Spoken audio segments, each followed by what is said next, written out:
नमस्कार, स्वागत है आपका। मैं हूं आपके साथ दिनेश अवस्थी। बड़ी अपडेट आपको बता दें, जहां पीएफआई के ठिकानों पर एनआईए की छापेमारी हुई है। दिल्ली, यूपी समेत आधा दर्जन से ज्यादा राज्यों में छापेमारी की गई है।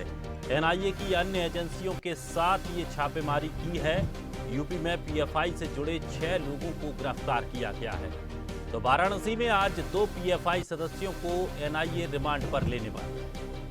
तो लगातार पूरे देश भर में पीएफआई के ठिकानों पर लगातार छापेमारी की जा रही है। दिल्ली, यूपी समेत आधा दर्जन से ज्यादा राज्यों में छापेमारी चल रही है। एनआईए अन्य एजेंसियों के साथ मिलकर छापेमारी कर रही है। तो यूपी में पीएफआई के 6 सदस्य गिरफ्तार किए गए हैं। दिल्ली, यूपी समेत आधा दर्जन से ज्यादा राज्यों में पीएफआई पर छापेमारी चल रही है। तो वहीं अगर मध्य प्रदेश की बात करें तो आज मध्य प्रदेश में भी सुबह से ही छापेमारी की गई।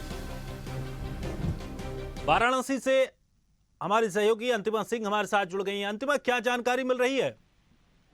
जी, आपको बता दें कि जिस तरह से पीएफआई की लगातार उनकी धर पकड़ी की जा रही है, वहीं वाराणसी की बात करें तो वाराणसी में भी 2 दिन पहले एसटीएफ की टीम ने पीएफआई के 2 सदस्य को गिरफ्तार किया है। उनके ऊपर टेररिस्ट फंडिंग और धार्मिक भावनाओं समेत कई गंभीर आरोप लगे हुए हैं। जिस तरह से उन्होंने ज्ञान वापी को लेकर के भी कई सारे ऐसे उनके ऊपर आरोप है, भड़काऊ चीजों को लेकर के और फंडिंग को लेकर के, जिस तरह से उन्होंने एक आतंकवादी की तरह हरकत किया है भारत में रहकर, कहीं ना कहीं ये बहुत बड़ी बात है। तो इसको लेकर के वाराणसी में जो 2 पीएफआई को पकड़े गए हैं 2 दिन पहले ही, आपको बता दें, और आज उसी को 55 घंटे के लिए पुलिस कस्टडी में पूछताछ की जाएगी, क्योंकि उन्हें समय मांगा गया था कि हमें और दिन के लिए टाइम चाहिए। पुलिस ने उन्हें पत्र दिया था, मगर पुलिस ने स्टार्टिंग वो कोर्ट द्वारा ये कहा गया कि 55 घंटे का ही आपको टाइम मिलेगा और उसी दौरान उनसे लंबी पूछताछ की जाएगी। और आज 10 बजे से यह पूछताछ शुरू की जाएगी और कल लगभग 5 बजे शाम तक ये पूछताछ जारी रहेगी। और 55 घंटे के दौरान का कुछ भी बहुत सारे इसमें काम हो सकते हैं, क्योंकि उनका जो काम है पूछना, क्योंकि इस तरह से बातों को अंजाम देना, कहीं ना कहीं भड़काऊ बयान देना, या तो ये कहीं धार्मिक भावनाओं को आहत करना, ये बहुत बड़ी बात है। तो ऐसे सदस्य सक्रिय कई जगह हो गए हैं, तो जिसके निवारण के लिए एसटीएफ टीम हो या पुलिस प्रशासन हो लगातार सतर्क है और इसको लेकर लगातार कार्यवाही में जुटी है। तो आज 10 बजे ये पेशी है, उसके बाद 55 घंटे जो है कि 55 घंटे ये जो इसकी पूछताछ चलेगी और इस पूछताछ के बाद पता चलेगा कि आखिर में क्या निकल के आया है इस पूछताछ का। जी तो क्या लगता है अंकिता, क्या भी और कुछ गिरफ्तारियां भी हो सकती हैं? जी, आपको बता दें कि गिरफ्तारी की बात की जाए तो अभी पुलिस द्वारा ये कहा गया है कि अभी उनके सहयोगियों से बात करना बाकी है और उनके जो घर है, जो पीएफआई के 2 सदस्य हैं, घर द्वार, उनका भी अभी छानबीन करना बाकी। तो अभी घर का भी उन्होंने चेक करना है, क्योंकि घर में क्या रखा है क्या नहीं है, तो उसका भी अभी तहकीकात करना बाकी है, वो भी होगा। और जो उनके रिश्तेदार कहिए या जानकार कहिए, जो उनके साथ संबंधी हैं, उनसे भी अभी पूछताछ बाकी है। तो पहले ये 55 घंटे पीएफआई के 2 सदस्य से पूछताछ होगी, उसके बाद जो घर पर चेकिंग होगा, घर के आसपास की चेकिंग की जाएगी और उनके रिश्तेदार या उनके साथ रहने वाले लोग, तमाम लोग ऐसे हैं जो जुड़े हुए हैं, जिससे वो पूछताछ की जाएगी। तो ये बाद में पता चलेगा। पहले तो भी 55 घंटे ये दोनों पीएफआई सदस्यों से पूछताछ की जाएगी। तत्पश्चात घर से लेकर के बाहर तक सभी तरह के घेराबंदी के, एक तरीके से मान लीजिए कि घेराबंदी करके सभी तरह का पूछताछ किया जाएगा। सबसे एक करके सबसे जो है कि पूछताछ की जाएगा और घर की भी तलाशी ली जाएगी। अभी वो बाकी है, क्योंकि घर का तलाश अभी करना बाकी है, तो वो भी की जाएगी। जी चलिए, शुक्रिया अंतिमा हमारे साथ जुड़ने के लिए। तो एनआईए की अन्य एजेंसियों के साथ लगातार छापेमारी जारी है। उत्तर प्रदेश समेत तमाम आधे से ज़्यादा दर्जन राज्यों में लगातार सुबह से ही छापेमारी चल रही है। और जिस तरह से पीएफआई के जो ठिकानों पर छापेमारी की जा रही है, कुछ लोगों को भी, संदिग्ध लोगों को भी गिरफ्तार किया जा रहा है और उनसे लगातार पूछताछ में जुटी हुई है।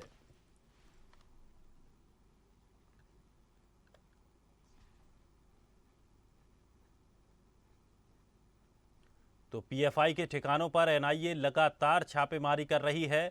दिल्ली, उत्तर प्रदेश समेत आधा दर्जन से ज्यादा राज्यों में ये छापेमारी की जा रही है। तो वहीं आज सुबह ही मध्य प्रदेश में भी छापेमारी की गई, जिसमें 8 जिलों से 21 सदस्यों को मध्य प्रदेश में भी गिरफ्तार किया गया है। उसी के बाद अगर लखनऊ की बात करें, उत्तर प्रदेश की बात करें, उत्तर प्रदेश की वाराणसी से भी एक सदस्य को गिरफ्तार किया गया है, जिससे लगातार पूछताछ की जा रही है। तो वहीं अब इन लोगों से ये जानने की कोशिश की जा रही कि आखिर किस तरह से इनका ये पूरा काम होता था और कौन इनको इस कामों को, इन गतिविधियों को अंजाम दिलवाता था। यूपी एडिटर अकील सिद्दीकी भी हमारे साथ जुड़ गए हैं। अकील, सुबह से ही एनआईए लगातार छापेमारी में जुटी है। मध्य प्रदेश हो, उत्तर प्रदेश हो, दिल्ली हो, हर जगह, हर राज्यों में स्थानीय पुलिस, एनआईए और तमाम जो संगठन हैं वो मिलकर लगातार छापेमारी कर रहे हैं। कैसे देखते हैं इसे? देखिए, निश्चित तौर पे जो देश विरोधी गतिविधियों को लेकर जिस तरह एटीएस काम कर रही है पीएफआई को लेकर, उसमें कई लोगों को हिरासत में भी लिया है। हालांकि उसकी गिरफ्तारी लखनऊ से भी हुई है। अभी आज कुछ देर पहले अगर एटीएस सूत्रों की माने तो आज मौलवी को भी हिरासत में बुलंदशहर से लिया गया है, जिन्हें लखनऊ के लिए रवाना कर दिया गया है। हालांकि गिरफ्तारी पश्चिमी यूपी में सबसे ज्यादा हो रही है और उत्तर प्रदेश के साथ साथ जो है वो मध्य प्रदेश हो या दिल्ली हो या अन्य राज्य हो, वहां पर भी गिरफ्तारी हो रही है। तो पूरे देश भर में जिस तरह पीएफआई के जो नेटवर्क हैं उन्हें कैसे तोड़ा जाए, उन्हें कैसे हिरासत में लिया जाए, जिन्होंने देश विरोधी गतिविधियों में शामिल रहे हैं, जो पुख्ता सबूत मिल रहे हैं, उस पर एटीएस जांच करती जा रही है और लोगों को हिरासत में लेती जा रही है। हालांकि ये भी देखने को मिला कि एटीएस ने साफ देखी तौर पर कहा है कि जो युवा लोग हैं उत्तर प्रदेश के, जो देश के युवा लोग हैं, बेरोजगार लोग हैं, उन्हें कैसे देश के विरुद्ध कैसे भड़काया जाना, कैसे कट्टर बनाया जा रहा, इसको लेकर कहीं ना कहीं ये लोग पीएफआई काम कर रहे थे। तो पीएफआई की जो गिरफ्तारी हुई है वो बुलंदशहर से हुई है, एक लखनऊ से हुई है।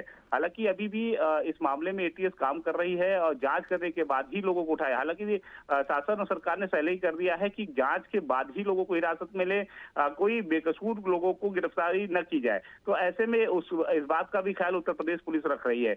निश्चित तौर पर जिस तरह गिरफ्तारी हो रही है उसमें पीएफआई के जो देश विरोधी गतिविधियों को लेकर जो पुख्ता सबूत मिल रहे हैं, उन्हीं को लोगों को एटीएस हिरासत में ले रही है। हालांकि अभी लखनऊ और बुलंदशहर से गिरफ्तारी हुई है इस मामले में, और अन्य भी पश्चिमी यूपी में सबसे ज्यादा एटीएस ने डेरा डाल रखा है। तो उन पर भी एक एक गतिविधियों पर निगरानी की जा रही कि दिल्ली एनसीआर सटे और दिल्ली और बुलंदशहर, मेरठ, सहारनपुर, ये तमाम जगहों पर एटीएस ने डेरा डाला है। और उत्तर प्रदेश सहित अन्य राज्यों में भी कहीं ना कहीं बड़े पैमाने पर गिरफ्तारी की जा रही है और करने के बाद जांच हो रही है। जांच के बाद ही लोग अभी उन लोगों को रिमांड पे लेगी कोर्ट से, और फिर उसके बाद इस पर कहीं ना कहीं जब पुख्ता सबूत मिल जाएंगे तो ही उस पर सजा सुनाई जाएगी। हालांकि दिनेश, उत्तर प्रदेश सहित अन्य राज्यों में भी एटीएस पूरी तरीके से अपने पीएफआई के जो नेटवर्क हैं उन्हें गिरफ्तार करने पे लगी है। और उसके साथ साथ स्लीपर सेल, जो छोटे लोग हैं, जो कहीं ना कहीं उस छोटे जो शहर में है, गाँव में है, जिनके माध्यम से कहीं ना कहीं पीएफआई मजबूत हो रही थी, उन पर निगरानी एटीएस की है कि उन्हें कैसे गिरफ्तार किया जाए। तो उस पर भी पीएफआई एटीएस काम कर रही है। जिस तरह से अगर देखा जाए आज मध्य प्रदेश में भी कुछ लोगों की गिरफ्तारी की गई है, आखिर क्या अभी तक कुछ ऐसी जानकारी मिल पाई है कि आखिर इनका उद्देश्य क्या था, किस उद्देश्य के तहत ये काम किया जा रहा था और इनके तार कहां तक जुड़े हैं? बिल्कुल दिनेश, देखिए चाहे उत्तर प्रदेश हो, मध्य प्रदेश हो, सबसे ज्यादा गिरफ्तारी उत्तर प्रदेश और मध्य प्रदेश से हुई है। हालांकि दिल्ली और बिहार, झारखंड, अलग अलग भी राज्यों में की जा रही है। लेकिन जो गतिविधियां हैं, देखिए अगर उत्तर प्रदेश की बात करें तो उत्तर प्रदेश से जो विदेशी जो इंडो नेपाल का जो सीमा है वो खुला हुआ है। तो ऐसे में कहीं ना कहीं देश विरोधी गतिविधियों को लेकर एटीएस ने गिरफ्तारी की है। और उनका दूसरा ये कहना था कि कहीं ना कहीं जो युवा अभी जो पढ़ते हैं उनको कट्टर बनाने में आसानी होती है, उनके माइंड को पूरी तरीके से वॉश कर दिया जाता है कि अब कैसे क्या सोचना है, क्या करना है, क्या हमारा मकसद है, हम किस लिए आए हैं। तो उस तमाम चीजों को लेकर कहीं ना कहीं उसको माइंड वॉश किया जाता था और माइंड वॉश करने के बाद उसे कट्टर बना दिया जाता था। ये आरोप पीएफआई पर है और देश विरोधी गतिविधियों को लेकर कहीं ना कहीं ये काम कर रही थी। तो ऐसे में जिन लोगों को कट्टर बनाया गया है या जो बना रहे थे उन्हें गिरफ्तार किया जा रहा है। जो बन गए थे वो कैसे काम कर रहे थे, आगे किन लोगों को संपर्क करते थे, कहां से फंडिंग, सबसे महत्वपूर्ण बात है फंडिंग, क्योंकि बिना पैसे का कोई काम नहीं होता है आज के दौर पे। तो उन्हें कैसे पैसा दिया जाता था, वो पैसे फंडिंग होती कहां से थी, इसलिए कि नेपाल सीमा उत्तर प्रदेश से खुला हुआ है तो आसानी होती है बाहर के मुद्रों को यहाँ लाने में। तो ऐसे में लेकिन वहां से अगर विदेशी मुद्रा यहाँ आता है तो इंडियन करेंसी कैसे वो कन्वर्ट होता है, कौन करता है, क्या या हवाला के तौर पे पैसे कहां से आते हैं। इससे पहले भी कई गिरफ्तारी पूर्वांचल में हुई थी, पश्चिमी यूपी में हुई थी, कई लोग अभी भी जेल में। तो ऐसे में उन पर भी एटीएस पूरी तरीके से निगरानी कर रही है कि अगर नेपाल से, क्योंकि पाकिस्तान के रास्ते नेपाल नेपाल आता था और नेपाल के रास्ते उत्तर प्रदेश में भी शामिल हो जाता था। उत्तर प्रदेश का देखा जाए तो बिहार हो, मध्य प्रदेश हो, छत्तीसगढ़ हो, उत्तराखंड हो, ये दिल्ली हो, तो यहाँ से आसानी होती जाने में। तो उन पर भी अब एटीएस एक टीम काम कर रही है कि कहाँ से विदेशी जो करेंसी थी वो इंडियन में कन्वर्ट करता है और कहाँ से हवाला का पैसा आता है, फिर उसे कैसे डिस्ट्रीब्यूट अन्य राज्यों में किया जाता है और राज्यों से शहर में।